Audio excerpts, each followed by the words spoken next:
"Lily?" Her father called out into their empty yard, his daughter nowhere to be found. She'd always went out to play after dinner, but she knew she wasn't supposed to leave the fence. Caught up in the routine of their usual meal cleanup, her dad had been distracted doing the dishes and wasn't paying attention. He darts back into the house to tell his wife after his worst fear had been confirmed. Their daughter was missing. Lily's mom phones the police, her father returning outside in a tearful search for his daughter. He shouts and screams, but there are no signs of Lily. Authorities arrive, and after an extensive search of the neighborhood, they too come up empty-handed. The prospect of a missing child in this small rural Kentucky town doesn't sit well after the word got out. Later that night, a search team was assembled, and they began a thorough sweep of the neighboring forest. Hours pass by, the townfolk now carrying flashlights as they wander in the darkness, looking for young Lily. Her father shines a light towards something strange in the distance, his heart now racing. Tied up, affixed to a tree, was Lily's doll.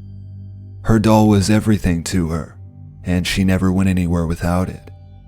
Her father cried as he retrieved it from the towering pine, unbinding it and alerting investigators to his find. The search for Lily ended after the rest of the team made it to the other side of the forest. They were all saddened and defeated. Her parents return home, hysterical and traumatized from the events of the day. Days turn into weeks, and weeks into months. The couple begin to lose hope that they'll ever see their daughter again. They begin drinking to cope with the loss of their only child, their lives beginning to spiral as their hope continued to diminish. One morning, after a long night of drinking, Lily's mother wakes up with an obscene hangover. She hobbles into the kitchen, and on the dining room table, she finds the doll. For a moment, she was very creeped out, but her husband did a lot of weird stuff with the loss of his daughter. She asked her husband why he'd moved the doll from her room, but he was adamant that he would never do that. As they fought back and forth, their father grabbed the doll and returned it upstairs. They load up in the car and make their usual haul to the liquor store. They stock up on booze and return home. No sooner than when they pulled into their driveway, the drinking resumed. They began cracking open bottles in the car, stumbling out as they sloppily closed the doors.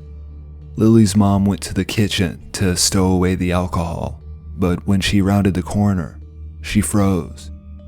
On the table, yet again, was Lily's doll.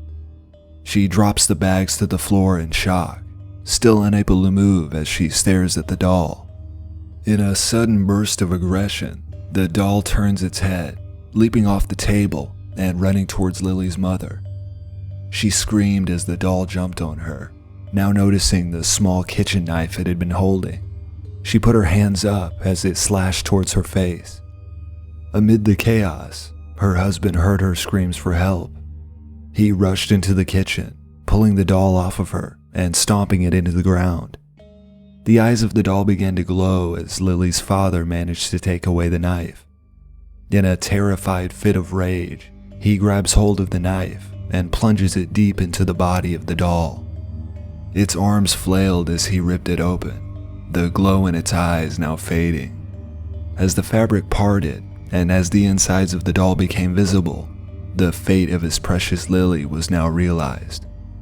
Mixed in with the stuffing were the small, mangled, and broken bones of his daughter.